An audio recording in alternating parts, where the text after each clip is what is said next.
passò, un di Paperina col pappo passò e vide degli alti papaveri al sole brillar e lì si ingannò. La papera al papero chiese papà, papari papaveri come si fa? Non puoi tu papari papaveri, disse papà. E aggiunse poi beccando l'insalata: che cosa ci vuoi far, così è la vita. Lo sai che i papaveri sono alti, alti, alti, e tu sei piccolina, e tu sei piccolina. Lo sai che i papaveri sono alti, alti, alti, sei nata paperina, che cosa ci vuoi fare?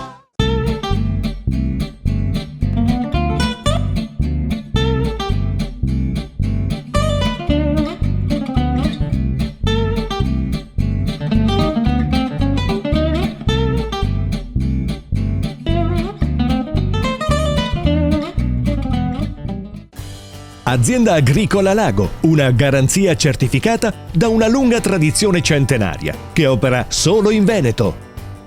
Uova freschissime, raccolte nel nostro allevamento interno, selezionate e imballate solo dopo aver superato severi controlli con tecniche all'avanguardia, per garantirti un prodotto sempre sano, genuino, a chilometro zero. Grazie alla nostra filiera corta e al personale qualificato, siamo altamente competitivi. L'alta qualità delle nostre uova è inconfondibile, si riconosce subito. Contattaci o facci visita presso il nostro spaccio aziendale in via Pani 17 a Laghi di Cittadella. Uova Lago, solo freschezza veneta.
Radio Allegria, la web radio della musica da ballo. Ascoltaci collegandoti a radioallegria.it. Radio Allegria, la musica più bella che ci sia.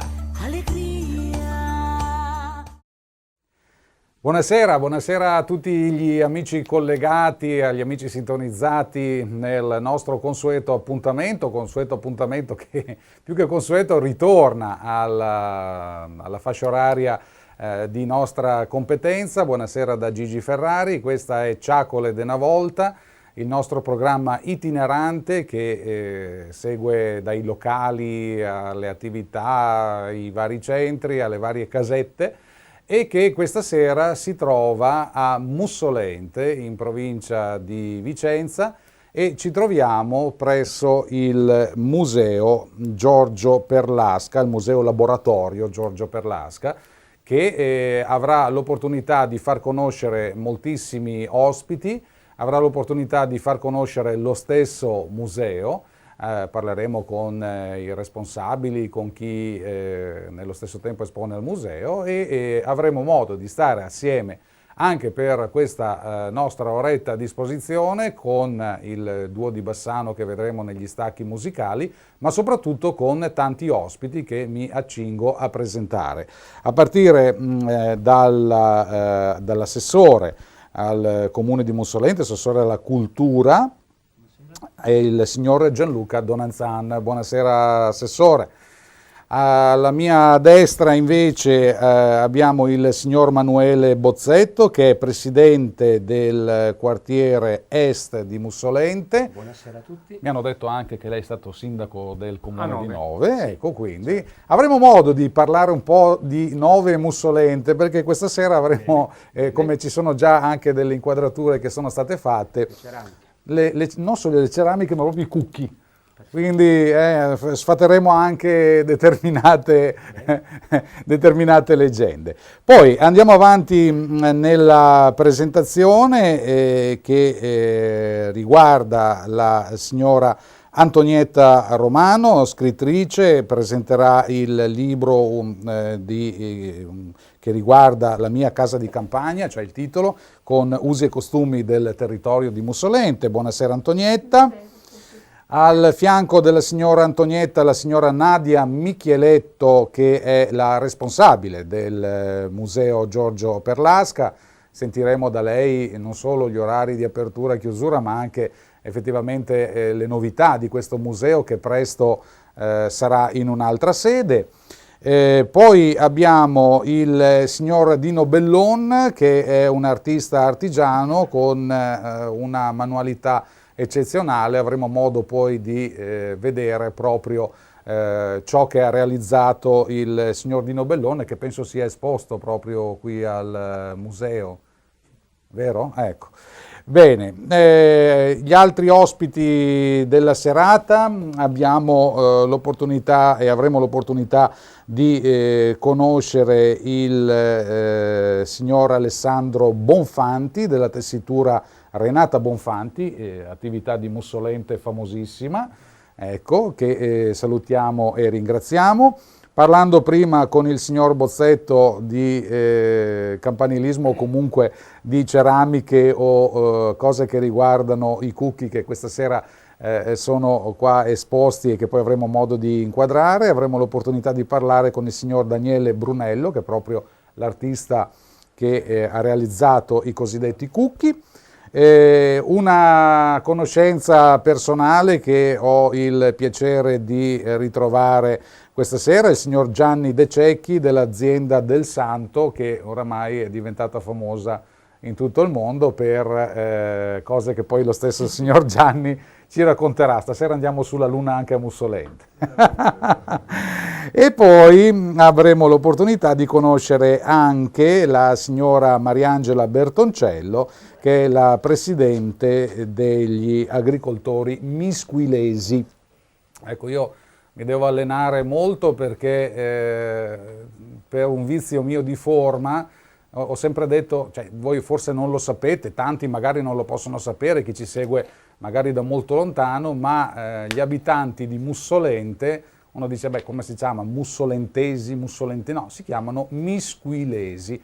Io dicevo il mio vizio di forma è che ho sempre detto mischilesi e invece ho sbagliato, e questa sera dunque devo stare molto attento perché mi prenderò le bacchettate.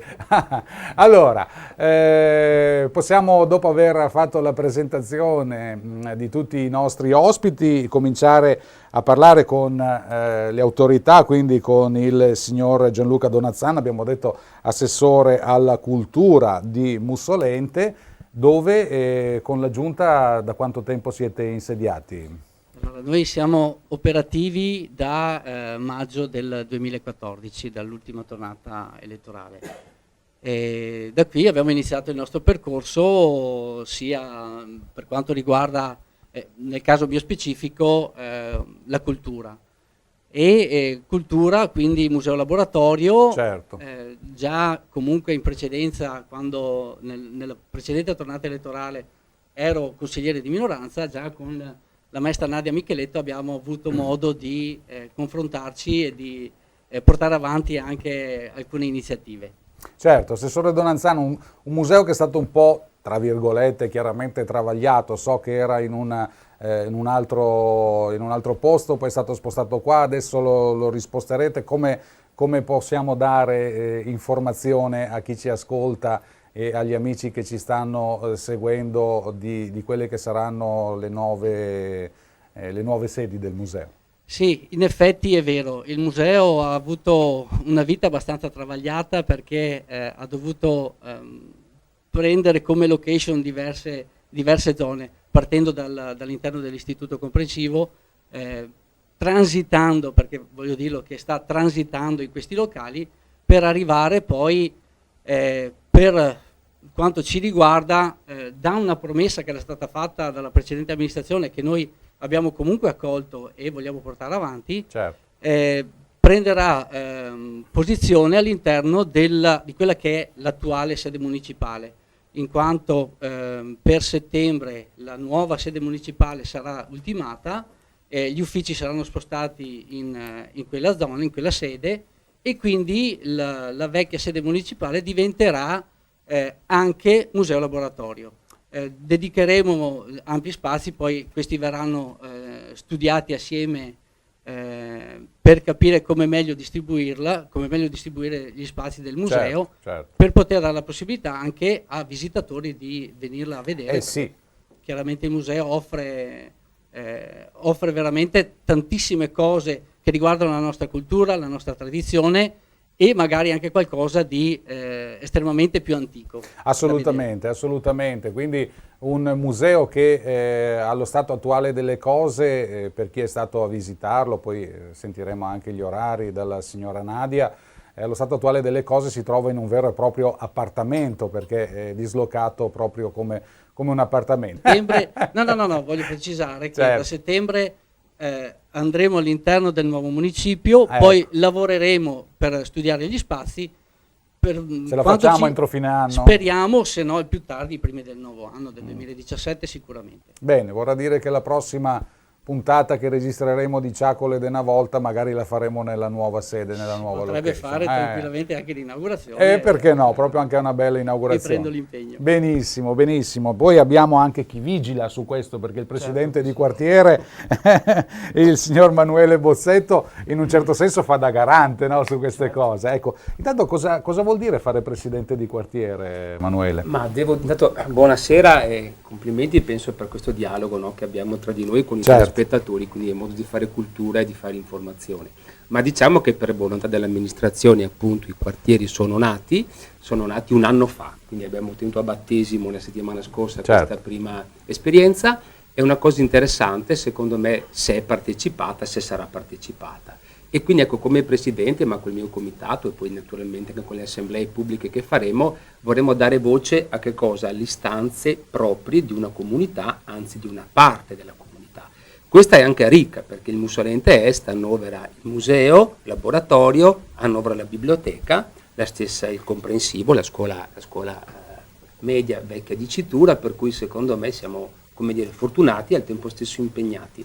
Perché? Perché noi vogliamo dare voce a quelle istanze, a quei bisogni, a quelle aspettative, vogliamo fare integrazione, fare aggregazione e fare in modo che il cittadino sia partecipe realmente, come la democrazia ci insegna, di, ripeto, diritti e doveri, ma anche di aspettative. Noi quindi facciamo, come dire, il tramite con la giunta comunale, con i consiglieri comunali, e ci siamo impegnati in questa collaborazione, in questa cooperazione, a rappresentare i veri problemi, che possono essere dall'ordine pubblico alla viabilità, al sociale, alla cultura, alle strade, perché no, ai bisogni anche di primaria necessità.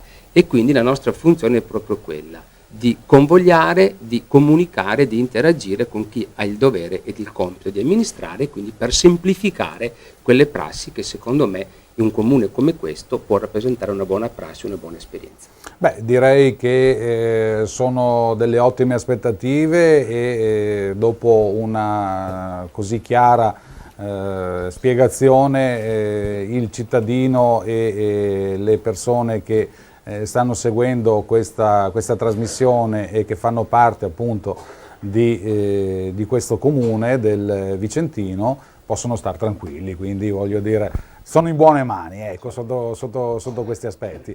Ma visto che ci troviamo al museo, al laboratorio museo, perché io continuo a chiamarlo museo, ma un museo laboratorio, abbiamo l'opportunità anche di parlare con la signora Nadia Micheletto, che è la responsabile di questo museo. Quindi Nadia, Lei ha dei compiti, ma soprattutto delle responsabilità, direi, di una certa portata. Sì, in effetti per me è sempre stato importante cercare di guardare al passato, ma soprattutto salvare gli oggetti del passato, perché questi parlano, anche gli oggetti che abbiamo qui intorno. Questo museo, pur essendo in un appartamento, è strutturato con un percorso in ordine di tempo. Abbiamo una stanza dove ci sono i fossili, gli oggetti più antichi del paese.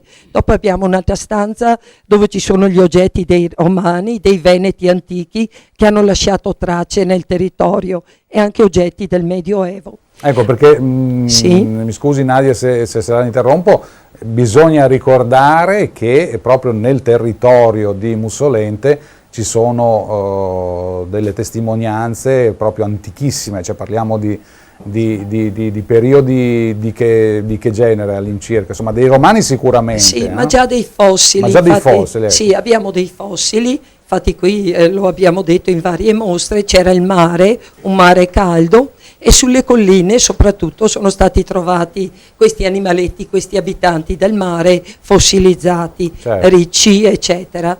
Ecco, dopo qui la storia si collega alla storia nazionale, ma sono passati i veneti antichi e hanno lasciato anche loro le loro tracce. Dopo i romani, che sono venuti in pace qui, hanno lasciato delle tracce che continuiamo a trovare, e questo ci fa piacere perché testimonia che la storia, come diciamo a scuola, non appartiene solo a Roma, ai centri importanti, ma anche ai nostri paesi. Dopo abbiamo una parte molto interessante che è la civiltà contadina. Alcuni esempi saranno illustrati anche certo. stasera, e di questa fa parte anche la sezione della guerra, anzi delle due guerre, e una stanza è stata mantenuta per tenere i reperti di queste due guerre. Questa è la stanza dove ci troviamo, è la stanza più importante perché qui vengono effettuati i laboratori con i ragazzi delle scuole, e in effetti i ragazzi imparano facendo. Le lezioni a scuola servono, ma qui vengono con entusiasmo e sperimentano attività antiche, dallo scavo archeologico a piccoli manufatti, a piccole tessiture e altre attività importanti. Difatti poi avremo anche modo di parlare di tessitura con il nostro ospite. Nadia, da quanto tempo esiste il Museo Giorgio Perlasca, il Museo Laboratorio? Il museo esiste ormai da 17 anni ed è nato proprio spontaneamente perché i bambini portavano a scuola qualche reperto quando si studiavano i popoli o i fossili, e abbiamo cominciato a raccoglierli. Dopo però questa raccolta è stata ordinata e soprattutto regolamentata in collaborazione con la sovrintendenza. Noi collaboriamo con la sovrintendenza ai beni archeologici del Veneto e anche con la sovrintendenza ai beni artistici. Abbiamo per esempio un piccolo gioiello che non è esposto qui perché è molto prezioso, un piccolo manufatto, un quadro del Da Ponte su Ardesia, su Lavagna, molto prezioso, è stato restaurato grazie alla collaborazione di enti locali e adesso è conservato a Treviso, ma in occasione dell'inaugurazione speriamo proprio di riaverlo. Certo, avremo modo poi di tornare durante il corso della trasmissione per parlare, per conoscere in maniera più approfondita questo museo laboratorio. Noi ci stiamo avviando verso la chiusura di questa prima parte di trasmissione, poi anche per impegni che hanno i nostri ospiti, in particolar modo impegni di giunta con l'assessore Donanzan e impegni di quartiere, di comitato, ecco, forse più giusto, del signor Bozzetto, li dobbiamo congedare. Quindi io, visto che abbiamo iniziato con l'assessore Donanzan, chiudiamo magari prima con il signor Bozzetto, che voleva dirci qualcosa riguardo i cookie, di cui dopo noi parleremo ampiamente. Faccio una proposta, la lancio all'assessore, naturalmente, oltre che a Nadia, e che io voglio anche ringraziare pubblicamente, perché penso una piccola perla fondamentale di questa comunità, grazie al lavoro suo e di molte persone. La natura del cucco, come noi sappiamo, è di origine locale, novese, perché Napoleone, quando venne in Italia, la prima volta che venne perse la battaglia e la perse a Nove, sul Brenta. morirono 5.000 persone, tra italiani, francesi e tedeschi. Ora, la burla, cioè che i nuovesi procurarono come presa in giro a Napoleone, fu proprio quello di metterlo a cavallo di un cucco, 6 novembre 1796. Questa è la data. Abbiamo anche le date, quindi. Da allora ne è nata una tradizione interessantissima e particolarissima. La proposta che voglio lanciare, se verrà raccolta, è di fare un piccolo gemellaggio, uno scambio tra i nostri maestri cucari e il museo laboratorio, perché i nostri volontari possono venire qua, insegnare, quindi far vedere la lavorazione di questo oggetto particolarissimo e, perché no, coinvolgere scuole, ragazzi e quando vorranno partecipare. Cosa ne pensa l'assessore Donazzan di questa proposta? Beh, una proposta assolutamente accoglibile, perché insegnare ai nostri ragazzi, a parte già riportare il periodo storico che magari non a tutti è conosciuto, sappiamo, o meglio, non tutti sanno che Napoleone ha lasciato tracce anche qui a Mussolente e non in modo esemplare, tra l'altro, però sì, assolutamente accoglibile come proposta e sicuramente da iniziare a lavorare assieme a Manuele, sicuramente a Nadia, per portare avanti questo discorso assieme alle scuole e ai nostri ragazzi. Quindi i presupposti ci sono. Da qui nasce anche la famosa espressione "ti sia un cucco", e c'è qualcosa di vero anche su questo. E anche qua non si imbarca Cucchi. Oppure qua non si imbarca Cucchi e tante altre che non stiamo qua ad elencarvi, perché altrimenti passeremo la serata. Diamo invece la linea e noi torneremo tra pochissimo per il proseguire di questa Ciacque de 'na volta.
Radio Allegria, la web radio della musica da ballo. Ascoltaci collegandoti a radioallegria.it. Radio Allegria, la musica più bella che ci sia.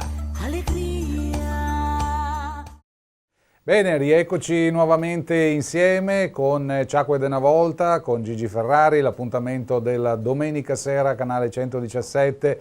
Siamo nella seconda parte insieme agli amici di Mussolente, grazie anche alla regia che io mi dimentico sempre di menzionare, che è di Paolo Lessio di Joy TV, assistito da Marinella, da musicante, dai vari cameraman e collaboratori che ci sono. Allora, dicevo, ci troviamo questa sera al Museo Laboratorio Giorgio Perlasca di Mussolente. Abbiamo avuto l'opportunità, per chi magari si è collegato un po' più tardi, di aver parlato con l'assessore Donanzan e con il presidente Bozzetto del presidente di quartiere di Mussolente Est. Ci eravamo lasciati con un discorso particolare legato ai cucchi. Qualcuno giustamente dirà: sì, ma cosa c'entrano i cucchi a Mussolente, visto che la tradizione parla di 9, l'aveva detto anche il signor Bozzetto, ma noi questa sera abbiamo il piacere e l'onore di avere con noi il signor Daniele Brunello, che è un artista, buonasera. buonasera Daniele, che è un artista costruttore, proprio le fa con le sue sapienti mani di questo, di cosa sono, ceramica, porcellana, cosa viene fatto? Sono dei fischietti in terracotta, tutti fatti a mano. Terracotta, Sì, rigorosamente in terracotta. terracotta e colorati a freddo. E colorati a freddo, ecco, perché c'è tutto un procedimento per realizzare questi... Possono essere definiti strumenti musicali, Daniele, oppure... Sì, anche strumenti musicali, sì, possono essere. Sì. Cioè, dimmi. Cosa dire, a parte 9? A parte 9 dico che sia la patria del cucco, però sono 4 generazioni che da Mussolente facciamo i cookie. Oh là, Ecco. diciamolo. Diciamo, ricordiamo che mio nonno andava ancora a vederli col carro, faceva il venditore ambulante, Sì? e andava col carro a venderli per le varie fiere. Andava fino a Feltre, anche a San Gottardo, dove Partendo da Mussolente, attenzione. un cavallo Ecco. col carretto. Pensa. E andava in giro a Feltre a vendere questi fischietti a Feltre e altri. E quindi da altri 4 paesi. generazioni, no? Sì, che, quindi il nonno, poi è stato il papà. Poi... Io e mia figlia ha cominciato. Che bello. Ho cominciato io da piccolo, avevo 5-6 anni, ho provare a fare i cookie, adesso ne ho portato alcuni esemplari, però ci sono ancora più. Certo, infatti li stiamo vedendo anche inquadrati dalla nostra regia. E il bello dei cookie è che hanno varie forme, no? Varie forme tra i gemellini, il gallinella, il gallo, c'è il carabiniere, il pavone e il mammalucco. Il mammalucco, Mammalucco, quello, che poi il mammalucco è uno che teoricamente è un po' sempio, no? La parola, ci sia un mammalucco. Ecco. Però invece qua il mammalucco dei cookie, che cosa rappresenta, Daniele? Tipo, non un ussaro, un guerriero. Ecco, questo che si rifà forse un po' anche al discorso della battaglia che diceva prima esattamente il signor Bozzetto.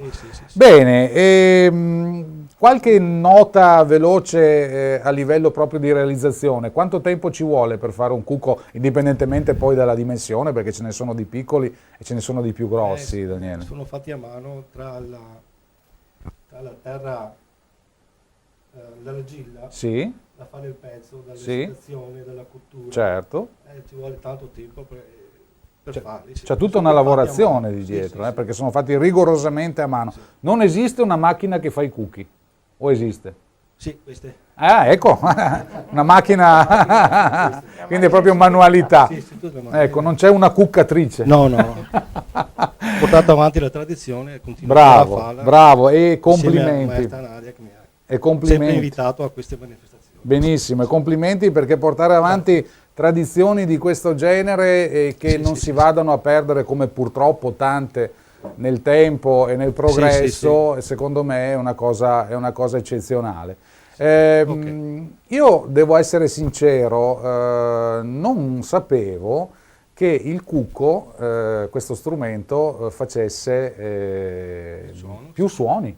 Cioè per me il cucco, io ce l'ho a casa, perché ci mancherebbe altro, ci tengo anche molto, ne ho comprati diversi perché mia figlia quando era piccolina si è divertita a fare il lancio del cucco, ma...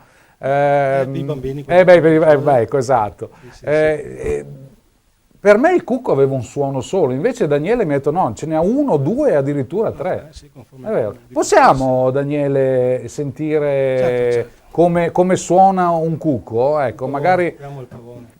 Ecco, prendiamo il pavone, io mi alzo, ti tengo il microfono che così si sente meglio.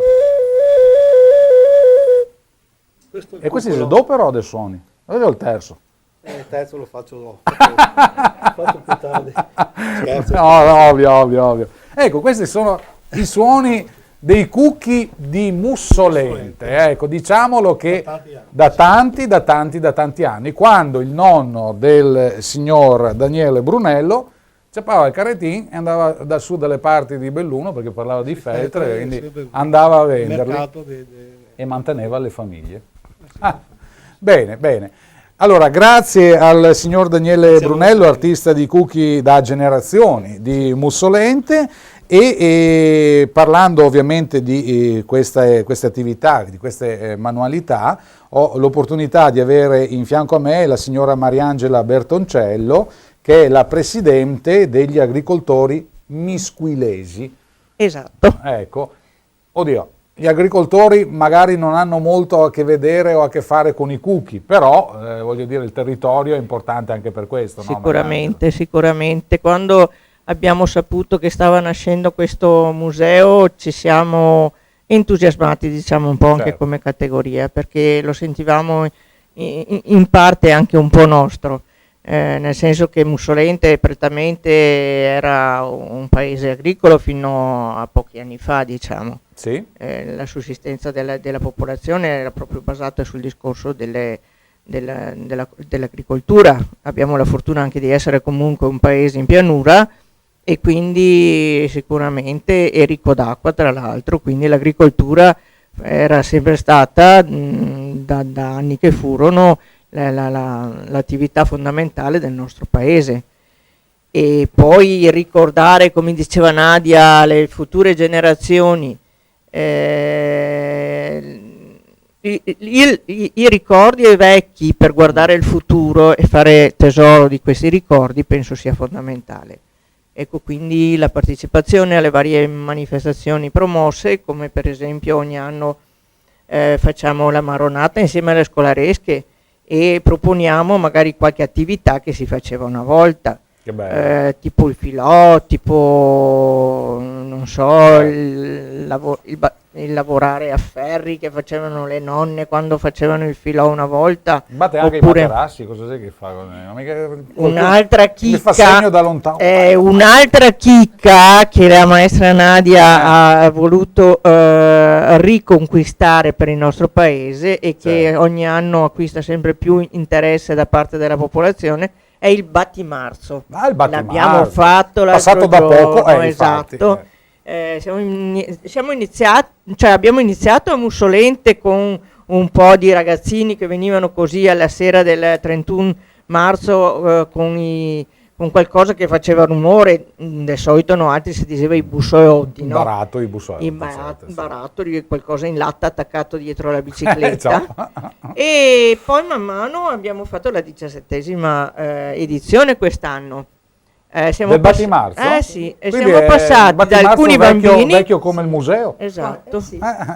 Siamo passati da alcuni bambini a due paese e frazione che si sono collegati insieme per arrivare in uno stesso punto a fare il battimarzo, nel senso che si parte da Mussolente, gli abitanti di Mussolente, i ragazzini di Mussolente assieme ai genitori, quelli di Casoni partono dal centro di Casoni e ci si ritrova alla fine al palazzetto dello sport, che c'è un piazzale bello grande, e là si uniscono le due comunità.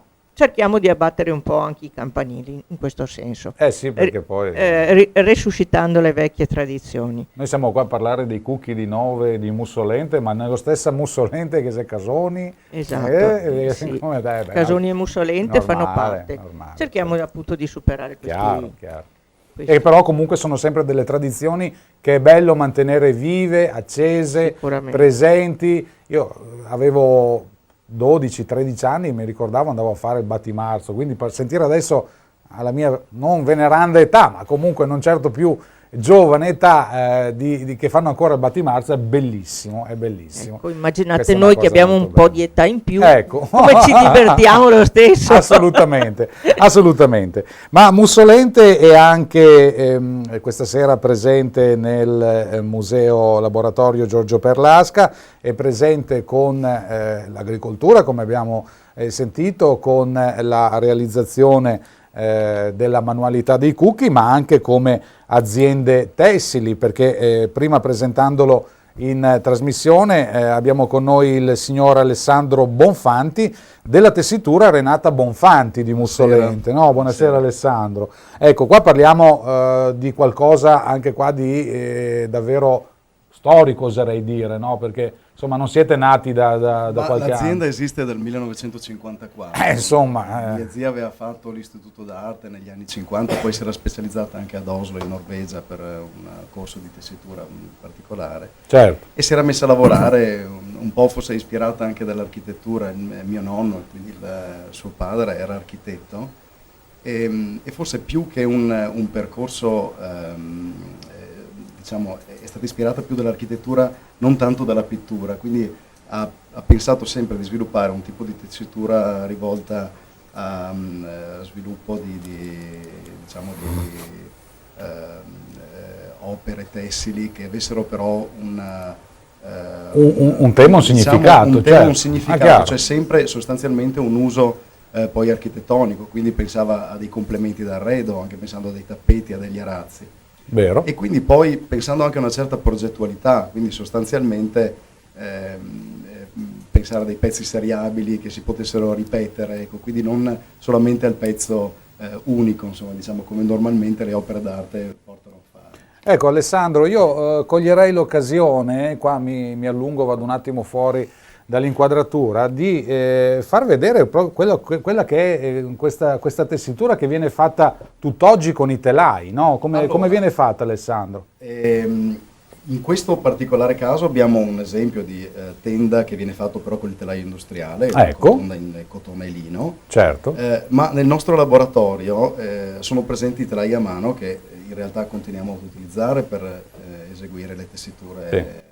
Quindi c'è ancora manualità proprio con... C'è assolutamente ancora manualità. Io 20 anni fa ho comprato delle macchine industriali e ogni tanto, normale, no? Ci vuole. No? Si sente il rumore di queste macchine ogni tanto che vanno, ma diciamo non vanno sempre e qualche volta nel nostro laboratorio, pensando proprio anche ai mestieri sostanzialmente di una volta, in realtà le nostre tecniche sono antichissime, i prodotti sono, le realizzazioni sono completamente moderne, sono contemporanee, ma sostanzialmente l'uso del telaio a mano diciamo, fa sì che il nostro laboratorio rimane attaccato a delle tecniche antichissime. Benissimo, questa è una cosa assolutamente importante, secondo me è molto bella. Poi parliamo insomma degli anni 50, subito dopo guerra, bene o male, mettere in piedi un'attività, mettersi in gioco, sperare di poter realizzare e di portare avanti un'azienda, voglio dire, non è che si è partiti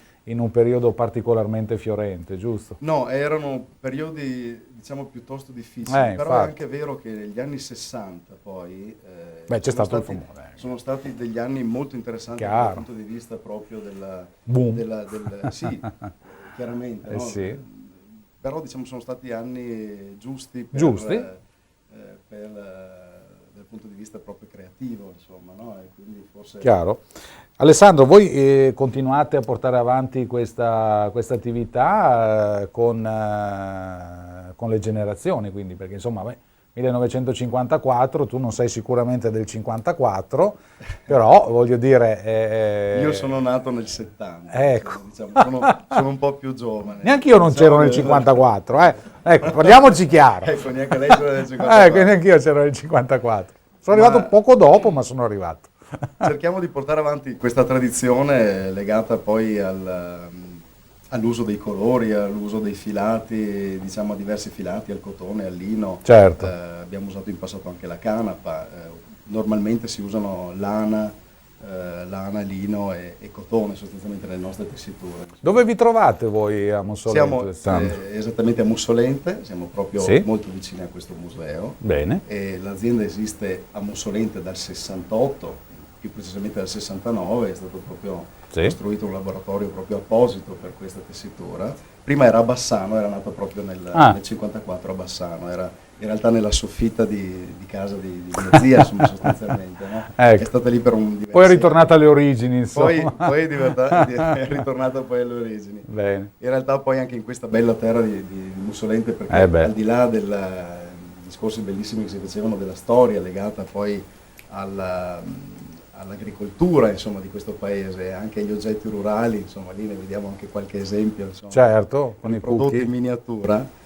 In sostanza è molto importante anche però la tradizione tessile di questo paese, perché per tanti anni ha dato lavoro a tanta gente. Bene, allora noi siccome ci stiamo avviando verso la chiusura della nostra seconda parte, ringrazio infinitamente Alessandro Bonfanti della tessitura Renata Bonfanti di Mussolente. Dicevo, ci stiamo avviando alla chiusura di questa seconda parte. Nella terza avremo modo di conoscere in particolar modo la signora Antonietta Romano, scrittrice, il signor Dino Bellon, che è l'artista artigiano che ha realizzato questi pezzi stupendi ed unici che di tanto in tanto le telecamere inquadrano, e poi ovviamente avremo anche il signor Gianni De Cecchi che ci farà il cappello finale. Quindi per questi pochi minuti che ci restano a disposizione, prima di cedere la linea ancora all'intervento musicale del duo di Bassano,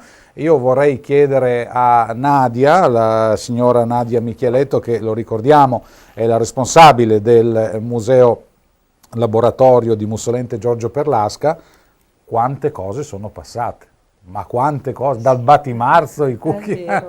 Ecco, possiamo dire che questo è un museo vivo, nel senso che Brava. oltre a tenere qui i materiali, i reperti in visione, veramente cerca di realizzare delle attività legate alle tradizioni locali, ma anche cerca di valorizzare le nostre risorse. E altre volte ci siamo trovati con i nostri ospiti veramente a far conoscere al territorio queste che sono anche opere d'arte legate alle attività antiche. Nadia, visto che abbiamo davvero pochi secondi prima di cedere la linea alla regia, quando si può visitare il museo, in che orari, in che giorni? Ecco, il museo è aperto ogni primo sabato del mese dalle ore 15 alle 18 e dopo ci sono tante aperture straordinarie. Magari su prenotazione. Su prenotazione, certo. Benissimo. Allora, linea alla regia, tra poco l'ultima parte di Ciaco ed una volta, qui a Canale 117, grazie alle produzioni televisive di Joy TV di Paolo Lessio con Gigi Ferrari.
Radio Allegria, la web radio della musica da ballo. Ascoltaci collegandoti a radioallegria.it. Radio Allegria, la musica più bella che ci sia.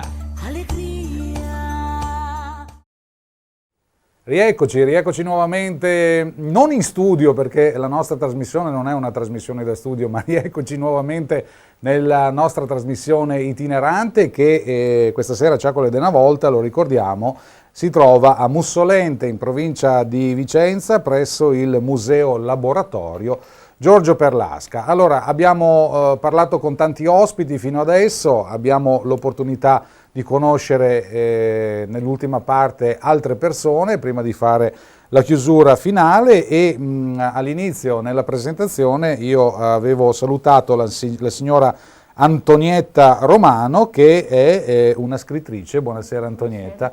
Il microfono se lo portiamo vicino come che se fosse un bel gelato, che di questi tempi insomma tutto sommato non è neanche male.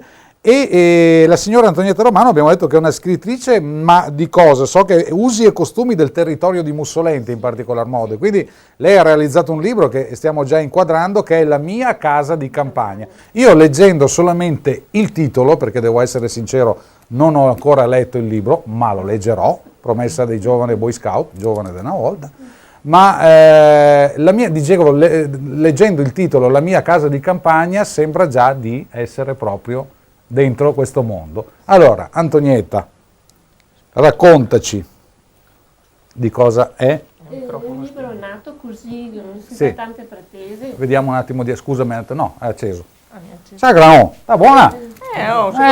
Siamo io a parlare con l'Antonietta qua. Ho avuto la fortuna di conoscere la Nadia, Sì, che mi certo. ha abbastanza incoraggiata e incentivata per farlo. E quindi cioè, non è una roba che è venuta, un'idea che è venuta a lei, Sì, però l'idea sì, certo, ce le l'avevo. tempo che io Ecco, provavo queste bravo. cose, anche avevo messo via tanti piccoli scritti in modo che ma era tutta una cosa mia personale. Quindi lei Antonietta ha avuto, cioè, ha fatto un po' una collezione di testimonianze, di varie cose che le sono passate durante il corso della vita, relative proprio al territorio di Mussolente, giusto? Sì.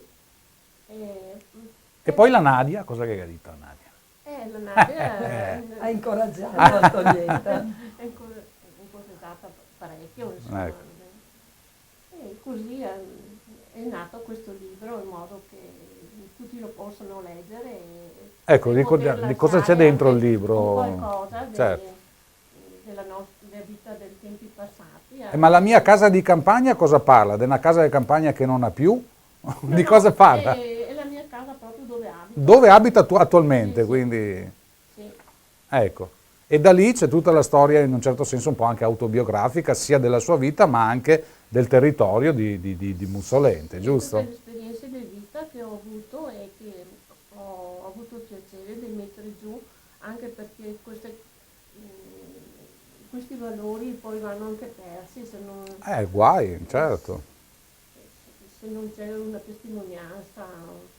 È giusto, è giusto, è giusto. Insomma, siamo in un museo, bisogna conservare le robe e le cose, perché è giusto che chi viene dopo di noi, chi verrà dopo di noi abbia l'opportunità, e chi verrà dopo di noi avrà l'opportunità anche di conoscere quelli che sono stati i suoi raccolti. I valori, i usi, i costumi. Ma ecco, dove si trova la mia casa di campagna? Non nel senso la via, è il libro. È spiegato anche nel libro dove Sì, però magari per chi ci sta ascoltando e chi ci vede in televisione è giusto anche dirlo, no? Dove lo possiamo trovare, dove lo possiamo comprare? Anche al museo si trova, ecco, bene, bene, bene. Hai detto qualche copia, Nadia? Sì. Allora lì, perché abbiamo fatto la mostra del libro e è andato a ruba ancora questo libro, ma Antonietta ce li fornerà e li conserveremo qui al museo. Quindi, cara Antonietta, ti sei diventata un tocco da museo. ormai sì. Tu ovviamente, beh certo, io poi mi diverto anche un po' a scherzare, ma il libro sicuramente vale la pena. Allora, La mia casa di campagna, ricordate il titolo, poi se vi metterete in contatto direttamente con la signora Nadia Micheletto del Museo Laboratorio Giorgio Perlasca di Mussolente, vi darà tutte le indicazioni del caso. Antonietta, hai detto da sontare qualcosa? Sì, ecco, dimmi. Volevo leggere in modo che l'ora viene completo la presentazione del libro. E ora il libro della mia casa di campagna l'ho scritto qualche anno fa, Certo. incentivata e incoraggiata dalla maestra Nadia. E questo l'avevamo capito. Mi accorgo che più passa il tempo, più mi sento coinvolta e legato ad esso.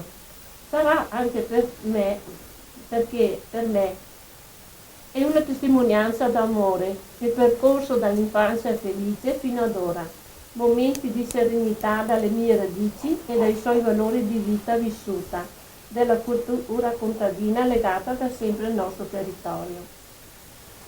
Era diverso il modo di vivere di allora, più semplice, più povero ma più vero.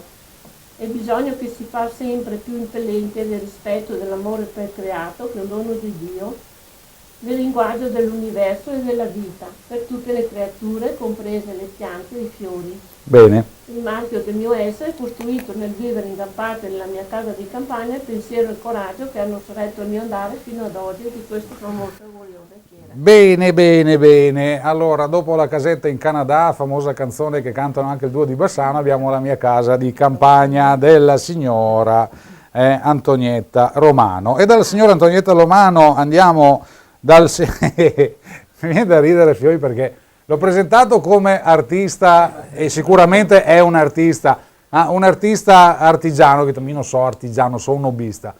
Allora nella seconda parte ho detto ti presento come hobbista, ho detto no, non sono più hobbista, sono pensionato. Comunque, Dino Bellon, Buonasera. Il signor Dino Bellon, cari amici di Ciaco ed una volta, è l'artefice, il papà, perché te che hai fatto anche coi man, tutto coi man, ecco, coi piedi niente, di quello che vedete inquadrato sul tavolo qui. E cosa sono tutti attrezzi da lavoro, no, Dino? Tutti riprodotti in miniatura. Ho cercato di fare le proporzioni più... Ecco, esatto, infatti proprio nei minimi particolari, perché io vedo delle ruote qua di sto carretto. Non sotto lì, sono proprio fatti qui i raggi, questi sono anche smontare, non ho incollato niente, tutto quanto come si faceva una volta. Certo, con che legno, Dino? Legno piuttosto duro, il faggio, adesso rovere, legni abbastanza duri perché... Che passione, eh? Beh, è una passione che mi è venuta dopo che sono andato in pensione, ho cercato di ricordare i tempi di quando facevo il contadino fino a 17 anni, perché dopo sono andato in fabbrica, sono andato all'estero, però questi qua sono quasi tutti che mi ricordano i tempi passati di quando ero in questa casa di contadino che abitavo all'Idolo, e ho cercato di riprodurli anche guardando qualche libro dove mi ricordava meglio. Certo, quindi vediamo botti, vediamo tini, vediamo torchi. Per fare il burro Come si chiamano i torci per fare il burro in dialetto? Il burcio. Il burcio, bravo. Io che ti metto alla prova che te lo sai. Sì, ma il burcio anche c'erano le altre cose che chiamavano il burcio. Prima volta penso che la parola burcio sia come un buco. No, probabilmente da Firenze in giù il burcio, è un burcio, ma non si dice. Invece dagli altri il burcio è quello che fa. C'è un altro ecco, bravo. Possiamo... Poche persone lo conoscono. Allora, chiediamo al nostro sapiente regista Paolo se riusciamo ad alzarci e andare a Torre il Burcio. Potrebbe essere il quiz per la prossima trasmissione. Chi indovina dove c'è il burcio qua sul tavolo? Lo chiamavano burcio. Allora, caro il mio amico Dino Bellon, fammi vedere il burcio nel senso dell'attrezzo. Eccolo qua. Lo chiamavano burcio. Ecco. Mia nonna metterli nella burcia. Allora io faccio vedere alle nostre telecamere, mi fermo, ecco, se mi sposto di là non mi sposto di qua. Vabbè, insomma, comunque, questo è il burcio. Ma sento che somiglia più che tiene un comodino da notte. Sì, più o meno. Sì, ma non è e cosa c'entra il burro col burcio? No, perché il burcio lo chiamavano anche questo tipo. Sì, sta fermo qua. Il burcio lo chiamava quello che faceva anche il burro.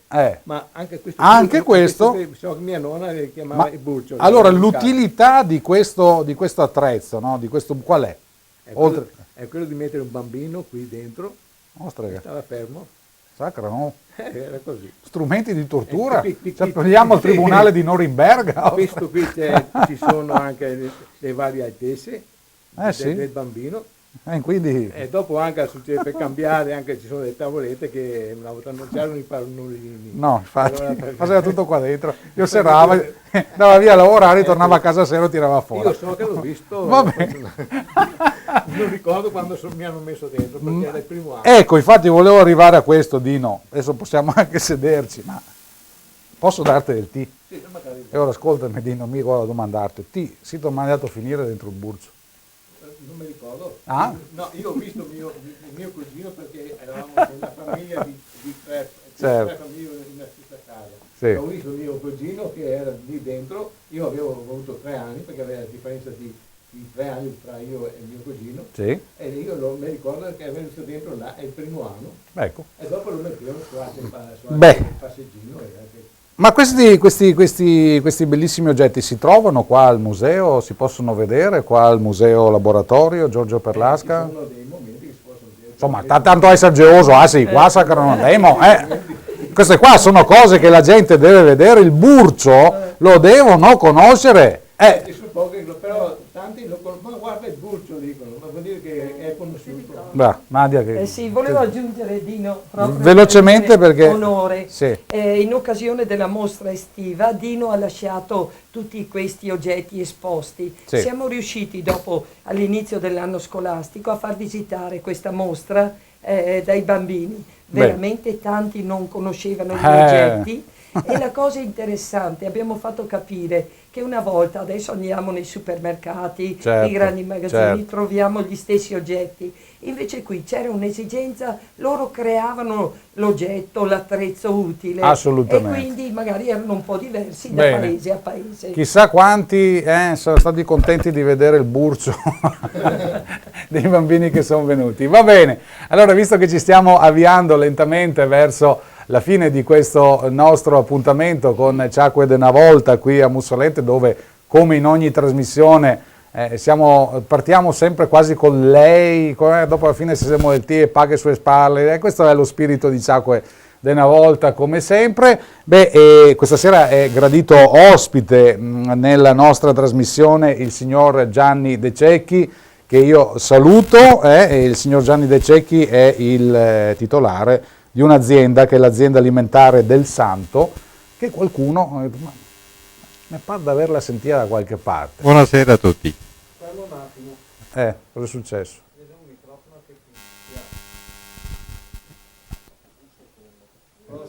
Questo si è spento.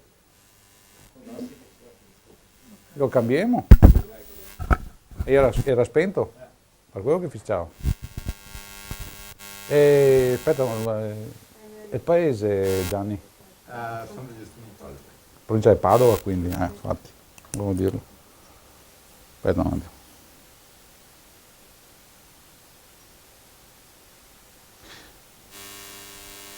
Mi posso anche riprendere, quanto che avevamo?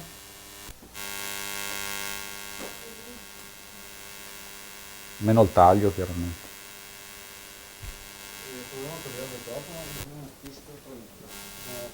Anche questo? Sicuro che non sia il mio?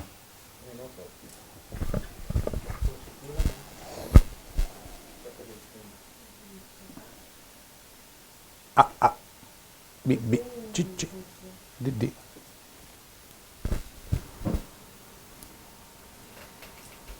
Prova. Prova. Prova, va bene? Perfetto. Adesso mi sento anche di là. O. Va bene? Dove sei che ero arrivato? Ok. Ripresentano. Bene. Un attimo.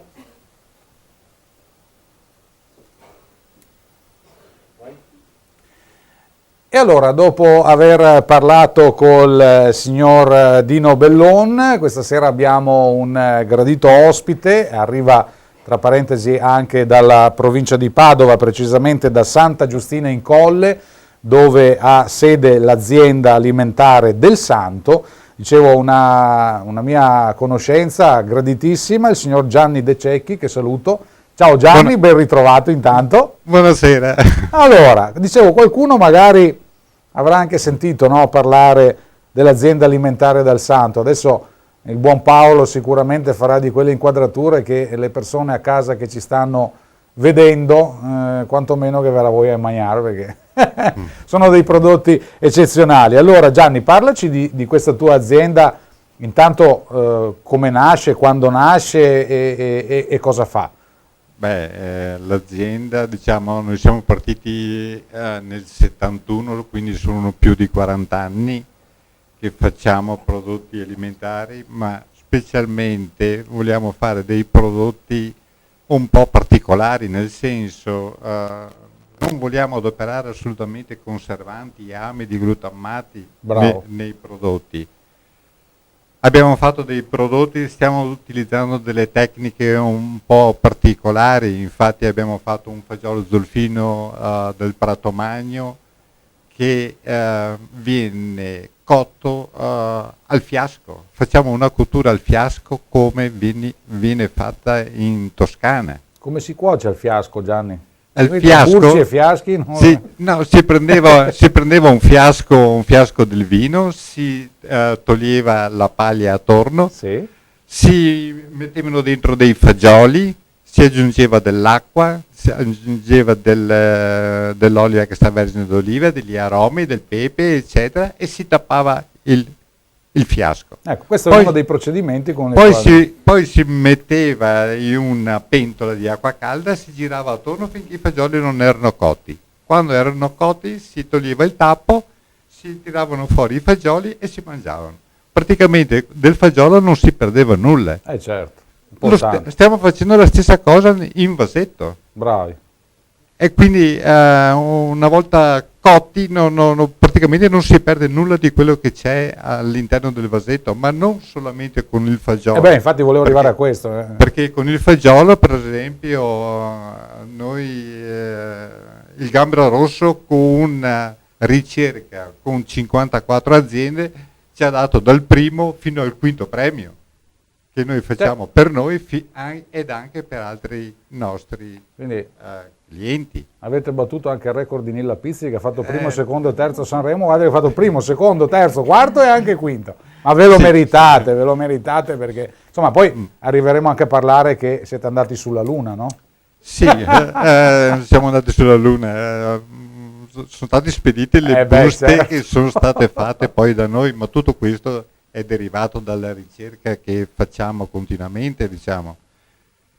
Infatti abbiamo fatto, è che non è stato un lavoro facile nemmeno per fare queste buste, considerando l'altezza che sono andate, insomma. Ecco, perché lo vogliamo ricordare, Gianni, scusa se ti interrompo, lo vogliamo ricordare che l'azienda alimentare del Santo di Santa Giustina in Colle è stata l'azienda che ha fornito alla Samantha Cristofaretti quelle che sono state i suoi mezzi di sostentamento per il periodo che ha girato nello spazio, giusto? Sì, non completamente i nostri, però... voi eravate parte integrante. Certo. Io da notizie di corridoio e di uccellini che vengono a casa mia a raccontarmi, vedo che la Samantha che mangia solo che i vostri e gli altri che sei in parte, però...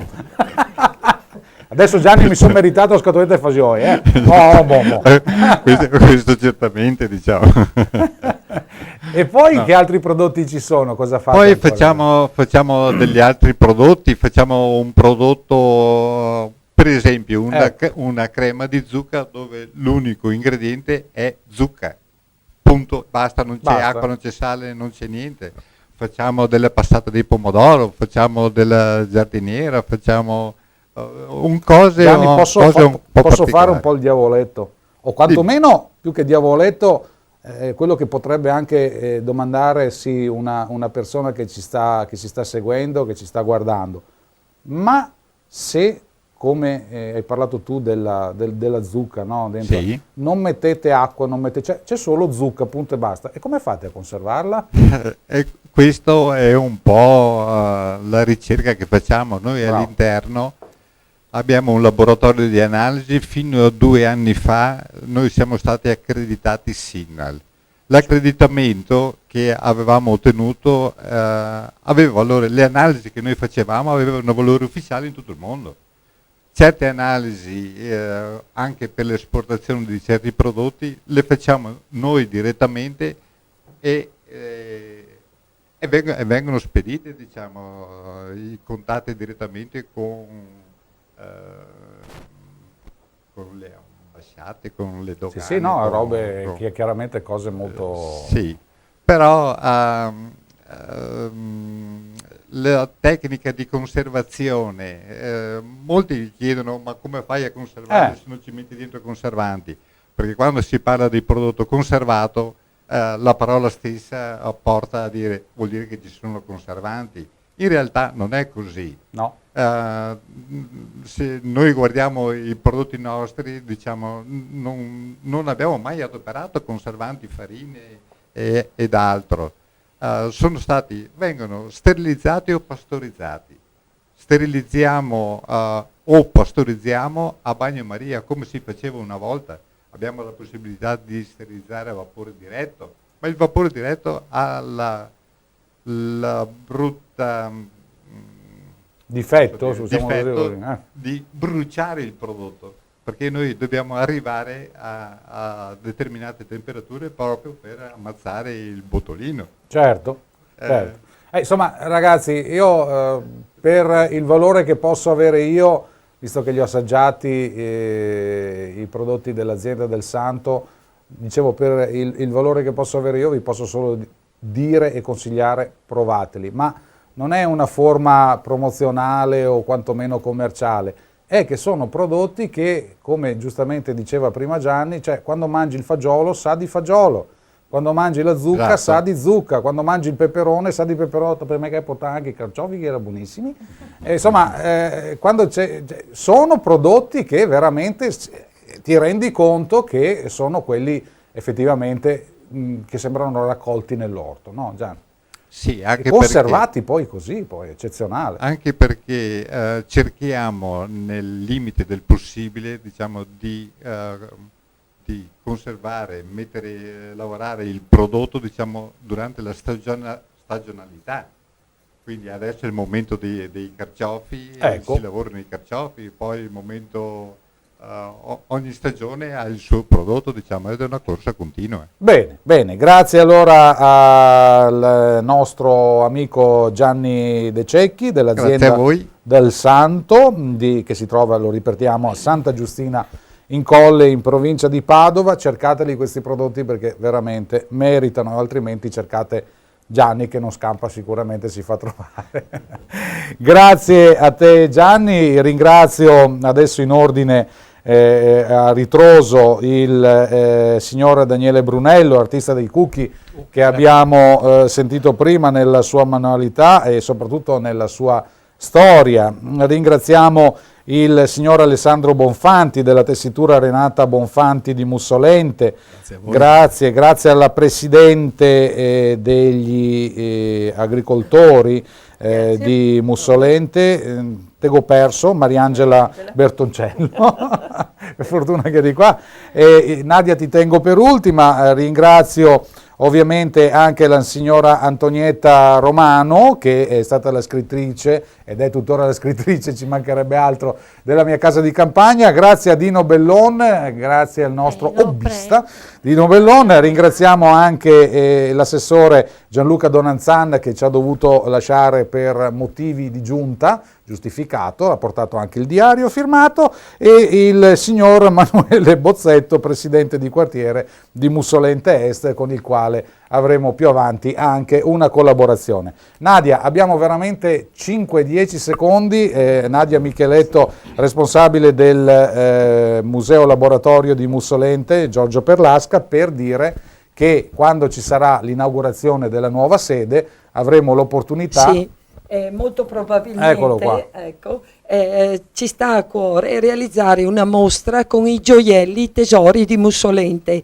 Tra questi anche i misquilesi appunto avranno la possibilità, ci auguriamo, di vedere restaurato un famoso quadro del Da Ponte che appartiene alla parrocchia di Mussolente, che il museo ha fatto restaurare dal più importante restauratore del Da Ponte. E che diciamo per motivi di sicurezza si trova a Treviso. Altrove, esatto, e dopo quando la sede sarà adeguata la soprintendenza ai beni artistici ci ha promesso che lo permetterà di metterlo in esposizione. E questo che vedete è ovviamente una riproduzione. Ancora non restaurato. Quindi sarà ancora più bello. Una sorpresa. Bene, amici carissimi di Ciaco ed una volta, da Gigi Ferrari un ringraziamento. Noi ci troveremo, ci rivedremo, ci ascolteremo per radio anche nei prossimi appuntamenti, sempre qui, canale 117, grazie a Paolo Lesio, grazie a Produzioni Joy TV, grazie a tutti gli amici che anche questa sera sono rimasti insieme. Ciao e buona domenica.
Radio Allegria, la web radio della musica da ballo. Ascoltaci collegandoti a radioallegria.it. Radio Allegria, la musica più bella che ci sia.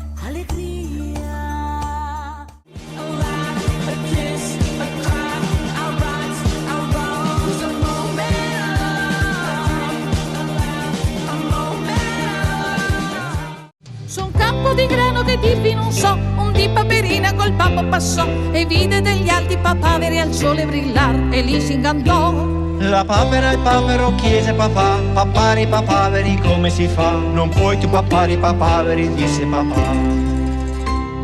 E aggiunse poi beccando l'insalata, che cosa ci vuoi far, così è la vita. Lo sai che i papaveri sono alti, alti, alti. E tu sei piccolina, e tu sei piccolina, lo sai che i papaveri sono alti, alti, alti, sei nata paperina, che cosa ci vuoi fare? Azienda Agricola Lago, una garanzia certificata da una lunga tradizione centenaria, che opera solo in Veneto. Uova freschissime, raccolte nel nostro allevamento interno, selezionate e imballate solo dopo aver superato severi controlli con tecniche all'avanguardia, per garantirti un prodotto sempre sano, genuino, a chilometro zero.